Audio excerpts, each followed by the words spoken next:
네, 오늘 우리 2월 마지막 주 주일입니다. 오늘 사순절 세 번째 주일 함께 나와 예배하시는 우리 사랑하는 그린빌 가족 한 분 한 분의 삶과 또 가정과 또 경영하시는 모든 일들 가운데 우리 하나님의 귀한 인도하심과 또 은혜가 있기를 간절히 축원합니다. 저는 강원도 홍천에서 목회를 시작했습니다. 아주 작은 그런 산골 마을이었습니다. 저희 집에서 홍천읍까지 가려면 차로 1시간을 운전해서 가야만 했습니다. 어느 날 그 홍천읍에서 볼일을 마치고 집으로 돌아오는 길에 갑자기 좀 평상시와는 다른 길로 한번 가보고 싶다는 생각이 들었습니다. 산이 굉장히 많기 때문에 험한 그 산길을 피하려고 큰 도로들은 한참을 이렇게 돌아서 길이 나 있었습니다. 그래서 그때 아무리 좀 산길이어도 이렇게 비포장 도로라고 할지라도 길이 있으면 굳이 큰 길을 따라서 멀리 돌아갈 것이 아니라 집에 조금 더 이렇게 빨리 갈 수 있는 길이 있지 않을까 생각이 들어서 그렇게 차를 한번 운전해야겠다 생각을 했습니다. 제가 여러분 보기와는 달리 길눈이 좋아서 대충 머릿속으로 이곳으로 해서 이쪽으로 가서 이렇게 머릿속으로 지도를 다 그리고는 과감하게 핸들을 꺾었습니다. 그리고 비포장 흙으로 되어 있는 그 길을 달리기 시작했습니다. 옆에 아내가 있었는데 걱정이 되었는지 깜짝 놀라면서 지금 뭐 하는 거야? 여기로 가도 집이 나와? 하며 의심했지만 저는 이렇게 가면 평소보다 적어도 10분 이상은 빨리 갈 거라는 확신을 가지고 계속 달렸습니다. 조금만 참으면 당신의 남편이 얼마나 대단한 사람인지를 알게 될 거라는 그런 마음으로 아주 확신하고 그렇게 달려갔습니다.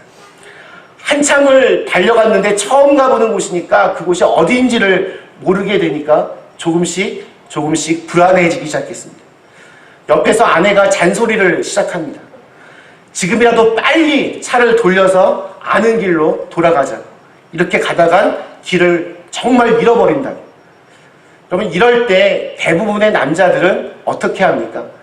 대부분의 남자들은 쓸데없는 자존심을 부립니다.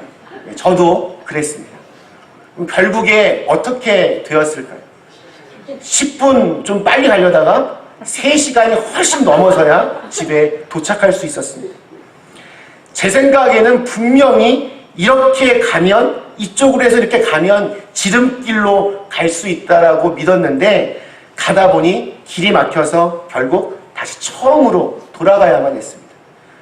그때 정말 쥐구멍이라도 숨고 싶었습니다.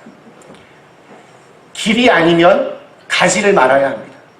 그럼 잘못된 길을 가고 있다면 빨리 방향을 바꾸어서 바른 길로 가야 합니다. 그래야 삽니다. 성경에서 이 죄를 뜻하는 히브리어가 하타라고 하는 말입니다. 이 단어는 관역에서 벗어나다, 길에서 벗어나다 라고 하는 의미를 가지고 있습니다. 잘못된 길로 가는 것이 여러분 죄입니다. 그렇다면 내가 지금 걷고 있는 이 길이 옳은 길인지 아니면 잘못된 길인지를 어떻게 알 수가 있습니까? 시편 119편 105절에서 다윗이 이렇게 고백을 합니다. 주의 말씀은 내 발의 등이요 내 길의 빛이니이다. 하나님의 말씀에 여러분 비추어서 내 모습을 보게 되면 분명하게 알 수 있습니다. 만약 차가 잘못된 방향으로 달리고 있는데도 모르고 계속 그 길을 가게 되면 큰 낭패를 경험하게 됩니다. 이것은 우리의 신앙생활에서도 마찬가지입니다. 우리가 아무리 신앙생활을 지금 내가 잘하고 있다 생각이 들어도 조금씩 방향이 틀어질 때가 있어요. 대개 이런 것들은 너무나도 천천히 조금씩 변화가 일어나기 때문에 내 이 감각으로는 느끼지를 못합니다. 예를 들어서 교회에서 조금씩 말씀이 약해지거나 아니면 개인적으로 거룩하지 못한 잘못된 습관들을 조금씩 하게 되거나 조금씩 마음에 은혜가 없어지고 있을 때 사실 우리는 그것을 잘 알지를 못합니다. 그러다가 하나님께서 한 번의 말씀의 은혜를 부어주실 때가 있습니다. 그때 우리의 눈이 번쩍 뜨이면서 과연 내가 지금 어디에 있는지를 깨닫게 됩니다. 즉 신앙생활을 잘하고 있는 줄 알았는데 알고 보니까 아슬아슬하게 절벽 끝을 달리고 있다든지, 아니면 내가 정말 믿음이 좋은 줄 알았는데 지금 지옥 입구에서 왔다 갔다 하고 있는 자신을 문득 깨닫게 됩니다. 이런 자기의 모습을 발견하게 되면 이제 급브레이크를 밟고 급하게 그 방향을 바꾸어야 합니다. 성경에서는 이것을 회개라고 이야기합니다. 우리는 지난주에 그 예루살렘의 성벽을 재건한 이스라엘 백성들이 이제 눈으로 보이는 성벽이 아니라 무너진 마음의 그 성벽을 하나님의 말씀으로 다시 채우던 그러한 장면을 보았습니다. 에스라라고 하는 아주 신실한 성서학자가 하나님의 말씀을 읽기 시작하자 이스라엘 백성들은 하루에 6시간씩 자리에 서서 아멘, 아멘 하며 하나님의 말씀을 들었습니다. 그렇게 일주일이 넘는 시간을 그렇게 말씀을 들었습니다. 오늘은 그 말씀을 들었던 이스라엘 백성들이 어떻게 반응했는지가 나옵니다. 가장 중요한 사인은 바로 회개의 기도입니다. 1절부터 3절까지 오늘 읽은 말씀은 그때의 모습을 아주 생생하게 그려줍니다. 그달 29날에 이스라엘 자손이 다 모여 금식하며 굵은 베옷을 입고 티끌을 무릅쓰며 모든 이방 사람들과 절규하고 서서 자기의 죄와 조상들의 허물을 자복하고 이날에 낮 4분의 1은 그 자리에 서서 그들의 하나님 여호와의 율법책을 낭독하고 낮 4분의 1은 죄를 자복하며 그들의 하나님 여호와께 경배하는데, 회개는 이런 부흥과 깊은 관계가 있습니다.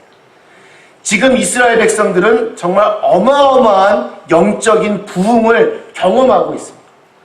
바벨론의 포로로 끌려갔다가 다시 돌아와서 그들은 예배할 수 있는 성전을 지었습니다.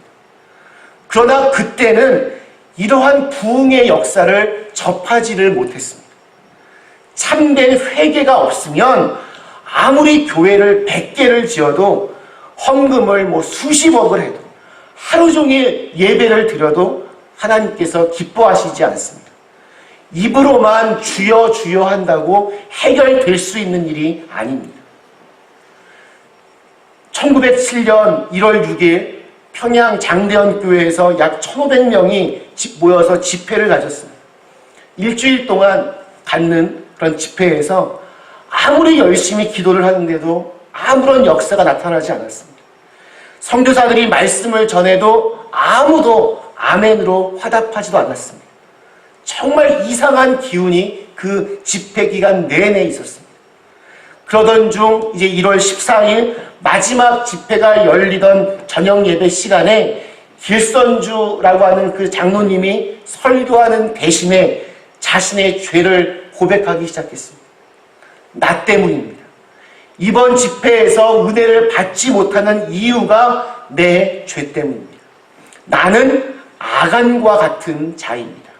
나 때문에 하나님께서는 축복을 주실 수가 없습니다. 1년 전에 친구가 죽으면서 나를 자기 집으로 불러서 말하기를, 길장로, 나는 이제 세상을 떠나니 내 집 살림을 좀 돌보아 주시오 라고 부탁했습니다. 나는 잘 돌보아 드릴 테니 염려하지 말라고 말했습니다. 그러나 그 재산을 관리하면서 내가 100원을 가로챘습니다. 내가 하나님의 일을 방해한 것입니다. 내일 아침에는 그 돈을 미망인에게 돌려드리겠습니다. 이 길선주 장로님이 이렇게 회개를 시작하자 교회당을 억눌렀던 이상한 힘이 사라지는 것 같았습니다. 그러더니 놀라운 일이 벌어졌습니다. 갑자기 그 자리에 있던 성도들이 저마다 자신들의 숨겨놓은 죄를 고백하기 시작했습니다. 어떤 어머니는 피난을 갔다가 자기 아이를 강물에 빠뜨렸는데 자기만 살겠다고 도망온 그 죄를 고백합니다. 어떤 사람은 이웃집 남자와 또 이웃집 여자와 이게 바람이 난 것을 이렇게 자백했습니다. 많은 사람들이 도둑질, 간음, 미움, 질투 등 온갖 더러운 죄를 한꺼번에 토해내기 시작했습니다. 이 모습이 너무 두려우니까 어떠한 성도들은 교회에서 뛰쳐나가서 도망을 치다가 무슨 강력한 힘에 이끌렸는지 다시 교회로 돌아와서 뒹굴며 가슴을 치며 회개하며 죄를 토해내며 울었습니다. 그리고 하나님 앞에 꺾부러졌습니다. 기록에 의하면 그 추운 겨울에 저녁 7시에 시작된 부흥회는 새벽 2시가 되어도 끝날 줄을 모르고 사람들은 자신들의 그 죄를 고백하고 회개하였다고 합니다. 그 다음날 아침에 쌀가게 주인은 그동안 내가 이 뒷박을 속여서 판 것을 공개적으로 회개하는 글을 자기 가게 앞에 써서 붙이고 자기가 띄어먹었던 것들을 다시 다 배상해 주었습니다. 고의로 일부러 돈을 띄어먹은 사람들은 다시 그 사람에게 찾아가서 사과하고 용서를 빌었습니다. 술집 앞에는 이러한 간판이 붙었답니다. 금일부로 이 술집을 문 닫습니다. 어젯밤 주인이 회개했습니다. 당시 그 자리에 있었던 미국의 노블 선교사가 이때 그 사건을 이렇게 증언을 합니다. 평양에서 시작된 그 회개 운동은 사도행전 이후에 가장 강력한 성령의 역사였다. 회개가 강력해질수록 부흥의 역사도 강력해집니다. 왜냐하면 죄를 고백하는 회개와 그 죄를 용서해 주시는 은혜가 언제나 한 세트이기 때문에 그렇습니다. 오늘 읽은 말씀에서 이스라엘 백성들은 금식을 하며 베옷을 입었습니다. 이것은 자신들을 하나님 앞에서 지금 죽은 사람으로 취급하는 것입니다. 하나님, 우리는 지금 모두 다 죽은 시체들이나 마찬가지입니다. 하나님의 말씀을 들으니 내 죄가 깨달아집니다. 하나님께 가까이 다가서면 갈수록 내가 얼마나 큰 죄인인지를 알게 됩니다. 하나님, 그래서 우리는 더 많은 은혜가 필요하고 더 큰 은혜가 필요하고 더 강한 성령의 역사가 필요하고 더 철저한 회개가 필요합니다. 주여, 우리를 불쌍히 여겨 주옵소서. 이러한 마음으로 함께 다 같이 기도하고 있습니다. 낮 4분의 1은 하나님의 말씀을 듣고 또 4분의 1은 회개하는 기도를 했습니다. 여기서 낮 4분의 1은 12시간에 4분의 1, 그러니까 3시간이므로 모두 합하면 6시간을 말씀을 듣고 회개하는 시간을 가진 것입니다. 그 긴 시간 동안 여러분 무엇을 회개하였습니까? 내 개인의 죄부터 공동체에 이르기까지, 더 나아가서 자신들의 선조와 또 우리 이스라엘 민족의 죄까지 계속 회개하고 있습니다.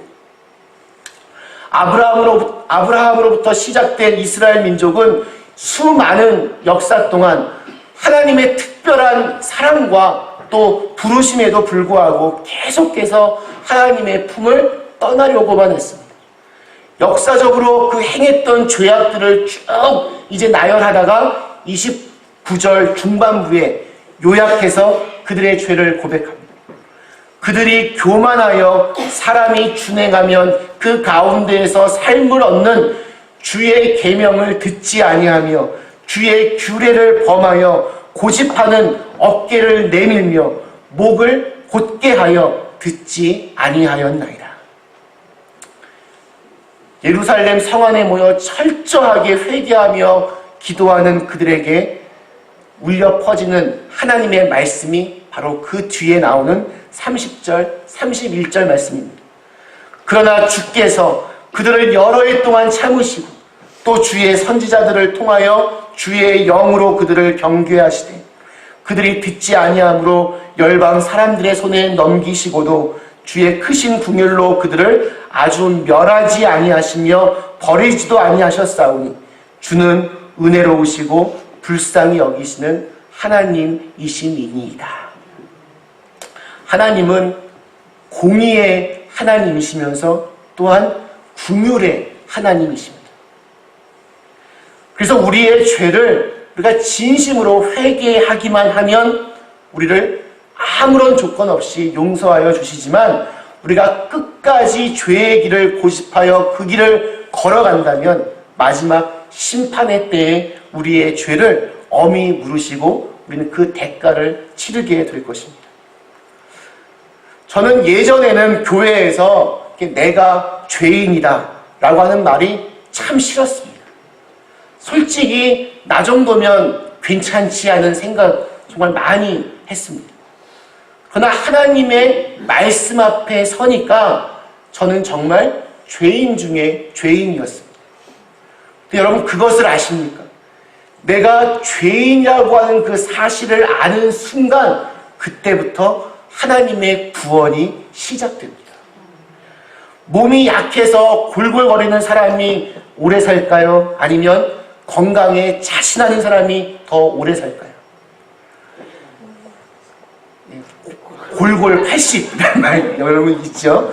원래 몸이 약한 사람은 조금만 좀 아파도 병원에 가서 진찰을 받고 치료를 받기 때문에 오히려 더 오래 산다고 합니다.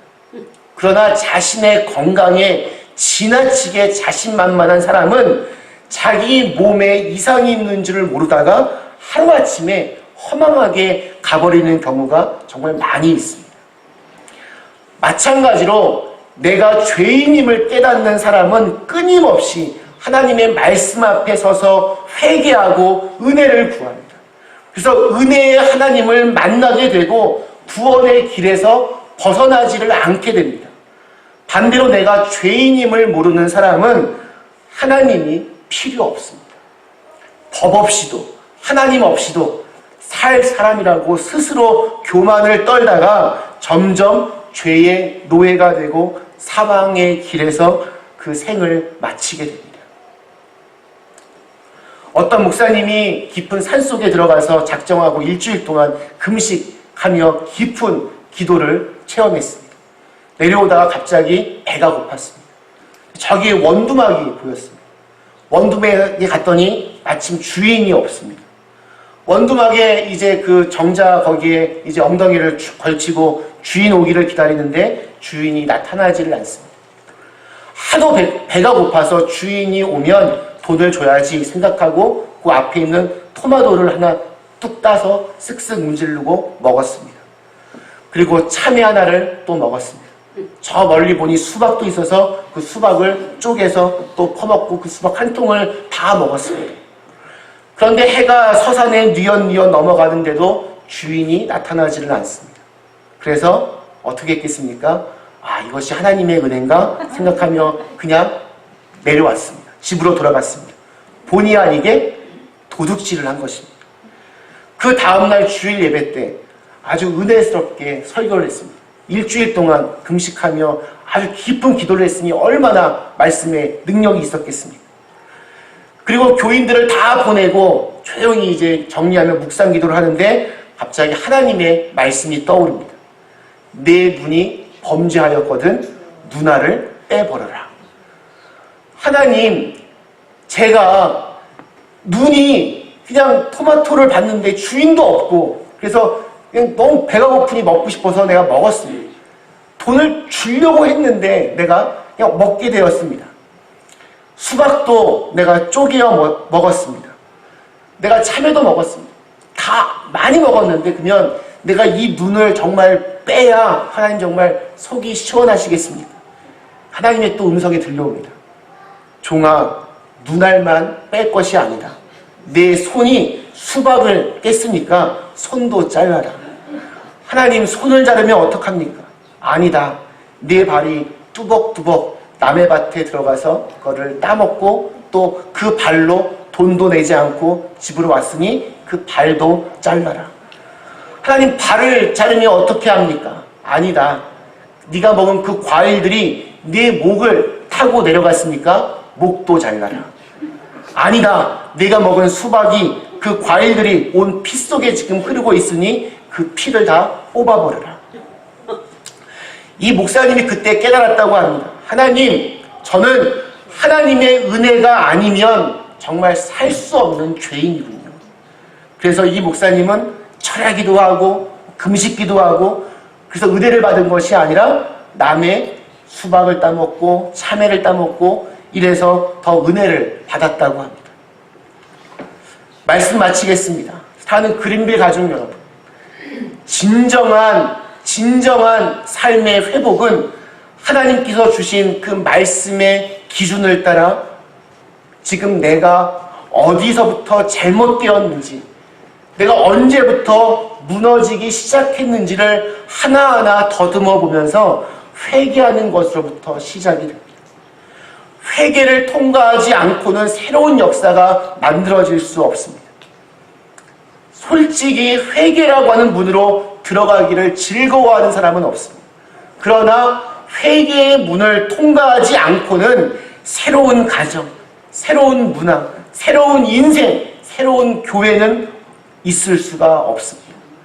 이스라엘 백성들은 하나님의 말씀에 근거해서 자기 스스로를 다듬었기 때문에 새로운 역사를 쓸 수 있었습니다. 우리도 각자 살아온 삶의 역사를 하나님의 말씀으로 비추어 보면서 기회를 붙잡아야 합니다. 자기 자신을 기준으로 놓으면 여러분 회개하지 못합니다. 사람은 이기적이어서 너무나 당연하게 잘 되면 내 탓, 안 되면 내 탓으로 여기게 됩니다. 이렇게 일이 잘못된 것이 나 때문이 아니라 네가 나빠서, 이 사회가 썩어서, 시대가 나를 몰라줘서 끊임없이 그 화살을 다른 곳으로 돌립니다. 그리고 그렇게 회개의 자리에 자기가 서지 못하면 하나님의 은혜와는 점점 멀어지게 됩니다. 요즘 우리는 사순절을 보내고 있습니다. 나 자신을 돌아보고 내 죄를 회개하기에 정말 안성맞춤인 그런 시간들을 보내고 있습니다. 진지하게 다른 사람들 보지 말고 자기 자신을, 나 스스로를 돌아보며 회개의 자리에 서실 수 있기를 축원합니다. 그러면 하나님께서 말로는 다 표현할 수 없는 넘치는 은혜를 부어주실 줄로 믿습니다. 그 은혜를 힘입어서 참된 회복의 역사를 써내려가는 저와 여러분이 다 되실 수 있기를 주님의 이름으로 간절히 축원합니다. 함께 같이 잠깐 기도하시겠습니다.